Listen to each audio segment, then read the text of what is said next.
All right, ready to roll up our sleeves and dive into a new career path. Let's do it. Today, we're tackling a craft that's all about strength and precision, riveting. Yeah, riveting. We've got RoleCatcher's insights on breaking into this field, and let me tell you, it's way more than just fastening buttons. Right, we're talking serious construction, aerospace, automotive, shipbuilding. These industries rely on skilled riveters. It's about joining metal pieces to create structures that can withstand incredible forces, and that takes a special kind of skill set. So let's say you're gearing up for a riveter interview, and that question pops up.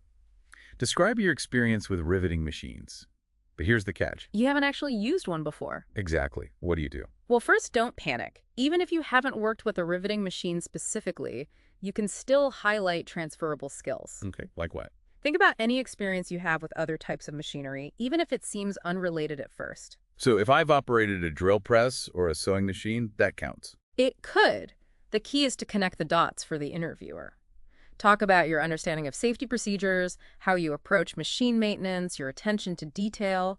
Those are all valuable in a riveting role. It's about showing them you can learn, adapt quickly. Right. Now, another question RoleCatcher flagged is, can you explain your riveting process?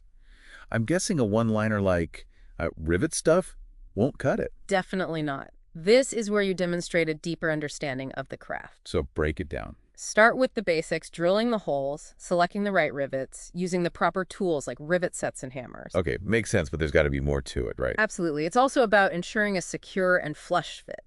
Understanding the different types of rivets for different applications, like solid rivets versus blind rivet. Blind rivets. Yeah, those are used when you can only access one side of the materials being joined. It's a whole other technique. Wow. See, I'm learning already. Now, this is where RoleCatcher's AI can come in clutch, right? Practice those answers, get feedback. You got it.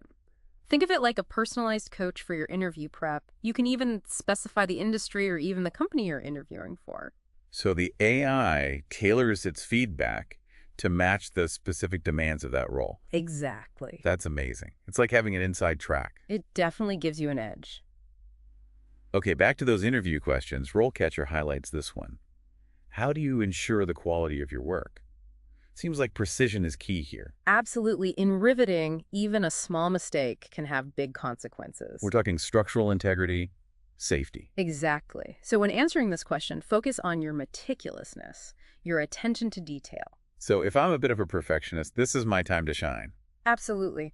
Talk about how you double-check measurements, how you ensure each rivet is set correctly, any techniques you use to verify your work. Like what? Give me an example. Well, you could mention visual inspections, using tools to check rivet tightness, even documenting your work to track quality over time. It's about proving you're not just going through the motions, you're invested in the final product. Right. Speaking of the final product, Right. RoleCatcher also dives into different riveting techniques. I was reading about something called blind riveting. Sounds kind of intense. It is pretty cool. It's used when you can't access both sides of the materials you're joining. Like riveting inside a wall or something. Exactly. It requires specialized tools and a good deal of skill. So when you're researching a potential employer, see what techniques they use. That could be valuable intel. Absolutely. It shows you've done your homework and you're genuinely interested in the work they do. Okay, let's move on to another crucial aspect. Safety. RoleCatcher highlights this question. What safety precautions do you take when working with riveting machines? Safety should always be the top priority in any industrial setting, and riveting is no different.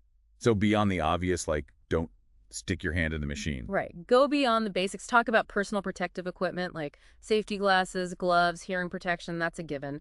But also emphasize your understanding of the machine's safety features. Things like emergency stops, lockout procedures. Exactly. And don't forget about workplace cleanliness and organization. A cluttered workspace can lead to accidents. Right, tripping hazards and all that.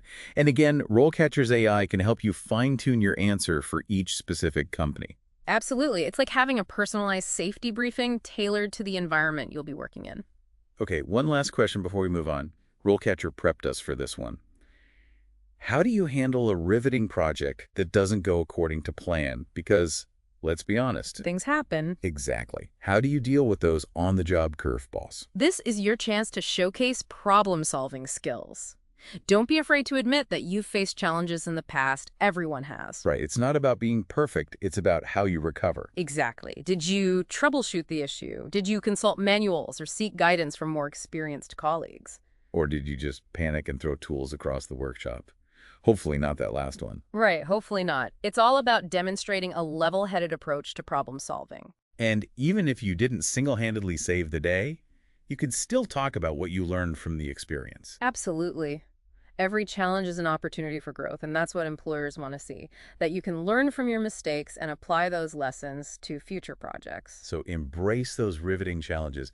They make you a stronger candidate. You know, we've been talking about the technical skills needed for riveting, but there's another aspect we should touch upon. Oh, you mean like the physical demands? Exactly. It's not a desk job, that's for sure. Right, it's pretty hands-on, What? literally. You're often working in awkward positions, overhead, and tight spaces. So good balance is a must. Absolutely. And stamina. You're on your feet, often lifting heavy tools and materials. It's a real workout. RoleCatcher actually mentions physical fitness as an important factor for riveters. It's true. You don't have to be a powerlifter, but having a good level of strength and flexibility definitely helps. Makes sense, especially for those long hours on the job. Right. You got to be able to keep up. Now, circling back to those interview questions, RoleCatcher flagged one that could be a bit of a curveball. Oh, yeah. Which one is that? It's the one about speaking up about a safety concern. You know, like, tell me about a time you had to speak up about a safety concern on a project. Ah, that's a good one. It's really about gauging your judgment and commitment to safety. Definitely. So what's the best approach here? What kind of example should someone be prepared to share? Well, it doesn't have to be some heroic last-minute save. Right. Not everyone's pulling a lever to stop a meltdown. Exactly. But choose a situation where you noticed a potential hazard, assessed the risk, and spoke up. Okay, so something like noticing a colleague wasn't wearing their safety glasses. Exactly. Or maybe a tool wasn't stored properly, or a procedure wasn't being followed correctly. It's about being proactive, right? Not just waiting for an accident to happen. Precisely. It shows you're paying attention, you're looking out for yourself and your team. Teamwork. RoleCatcher really emphasizes that aspect of being a riveter. It makes sense. Big projects, lots of moving parts. Right, it's a collaborative effort. So how would you suggest tackling this question? Describe a time you had to work effectively as part of a team to complete a challenging, riveting project. Focus on your contributions to the team's success. Give me some specifics. What kind of things should I highlight? Did you have to coordinate with others, delegate tasks, communicate effectively? What if the project didn't go perfectly?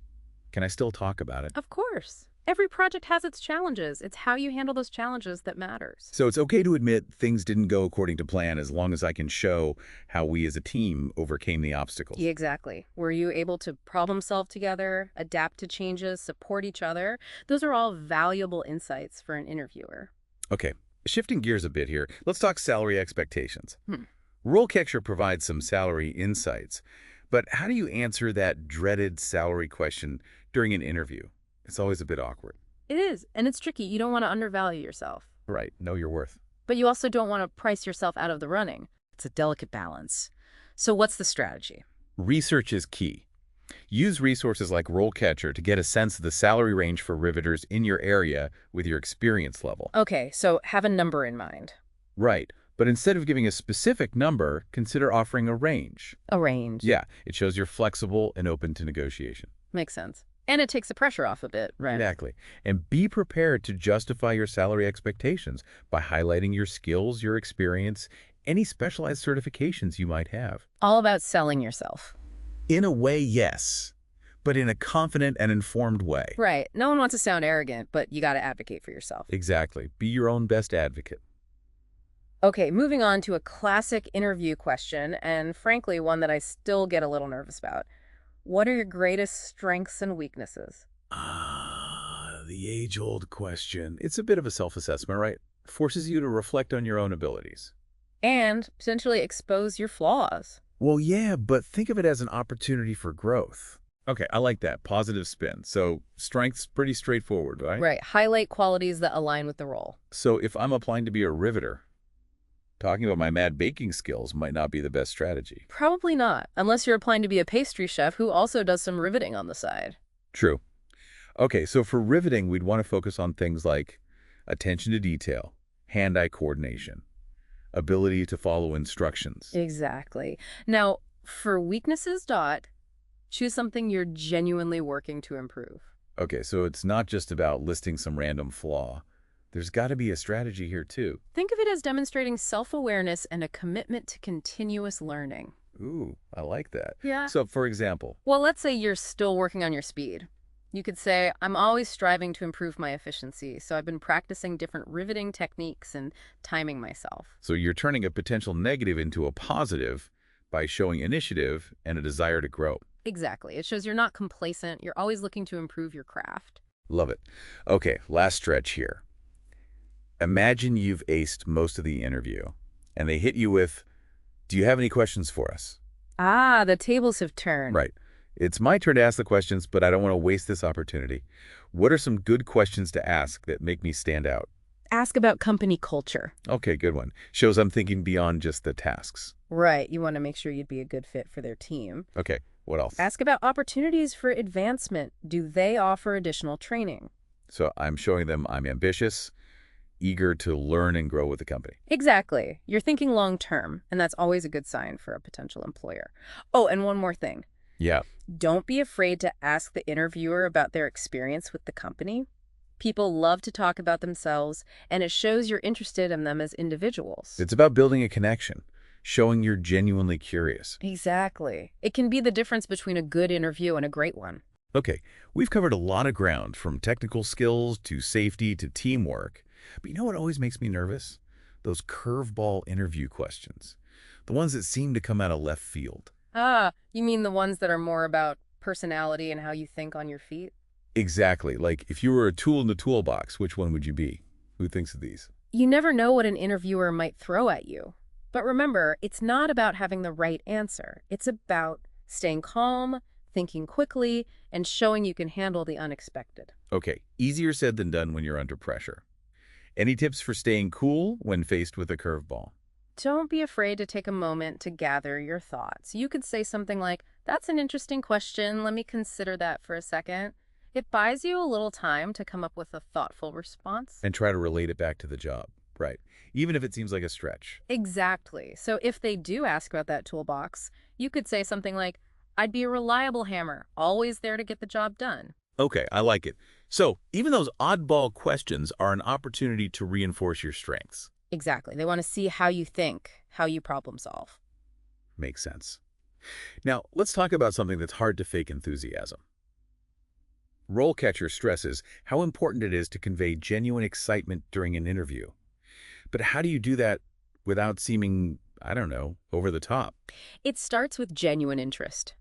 Research the company, understand their work, get a feel for their projects. That enthusiasm will come across naturally when you're genuinely interested in what they do. So I should be able to talk passionately about rivets and I-beams. If that's what gets you fired up, absolutely. Maybe you're fascinated by a specific riveting technique, or you love the challenge of working on large-scale projects. Let that passion shine through. It's about finding that connection, that thing that truly excites you about the work. And hey, maybe RoleCatcher's AI can even help with that. You bet. You can practice answering questions with enthusiasm, and the AI will give you feedback on your tone and delivery. So it's like having a rehearsal before the big show. Exactly. You can fine-tune your approach and make sure you're coming across as engaged and enthusiastic. Love it. Okay, we're in the home stretch now. What about after the interview? Is a thank you note still a thing? Absolutely. It's a simple gesture, but it goes a long way in showing you're appreciative of their time and that you're genuinely interested in the opportunity. Okay, but does it have to be a formal, handwritten letter? A well-crafted email is perfectly acceptable these days. And what should I say beyond just, thank you for the interview? Personalize it.